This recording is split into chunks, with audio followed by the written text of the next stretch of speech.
کل کسی نوجوان نے واقعہ سنایا کہ کسی نے اس کو زنا کی دعوت دی, اس نے کہا میں نہیں, حالانکہ کہہ رہا ہے میں بہت رغبت تھی لیکن میں اللہ کے خوف سے پیچھے ہٹ گیا. میں نے کہا میں نے اس کو خوشخبری دی ہے,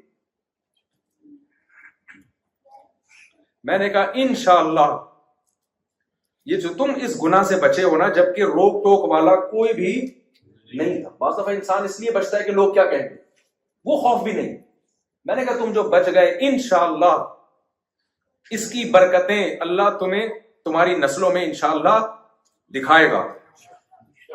اللہ کے خوف سے جب آپ کسی برائی سے بچتے ہیں, نسلوں تک اس کی برکتیں چلتی ہیں, نسلوں تک چلتی ہیں اس کی برکت.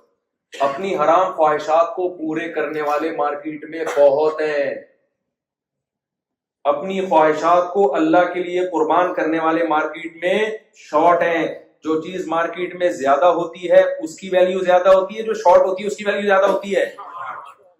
زنا کرنے والے بہت مل جائیں گے آپ کو بھائی, موقع ملے پھر بھی بچ جائے. یہ لوگ کیا ہے مارکیٹ میں شارٹ. تو اللہ کی نظر میں کرنے والوں کی کوئی ویلیو نہیں ہے, بچنے والوں کی کم ویلیو نہیں بلکہ بہت زیادہ ویلیو. کیونکہ پہلے زیادہ لوگ بچتے تھے, کم لوگ کرتے تھے, اب زیادہ کر رہے ہیں, کم لوگ بچ رہے ہیں. اب اللہ کی نظر میں زنا سے بچنے والوں کی ویلیو پہلے سے بہت زیادہ بڑھ گئی ہے. اگر کسی سے یہ جرم ہو گیا ہے, رو کے گڑ گڑا کے اللہ کے سامنے توبہ کرے, ہو توبہ کرے اللہ کے سامنے گڑ گڑائے, اللہ آئندہ کبھی نہیں کروں گا.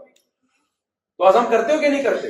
جو حلال اللہ نے پیدا کیا بھائی, اللہ نے تمہاری بیوی کو پیدا کیا, اس کو محبت ہو. ہمارے نبی کتنی محبت دے رہے ہیں اپنی زوجہ کو, جہاں سے منہ لگا کے پانی پی رہی ہے گلاس میں, اسی جگہ برتن میں آپ منہ لگا کے پانی پی رہے ہیں. تو میاں بیوی کے رشتے کو اللہ نے بنایا بھائی, اس کے علاوہ آپ کا کوئی اور رشتہ بڑو نہیں ہے. وہ کام کرو جو پیغمبروں کی سنت ہے, اس کے علاوہ کوئی راستہ لیگل نہیں ہے آپ کے لیے.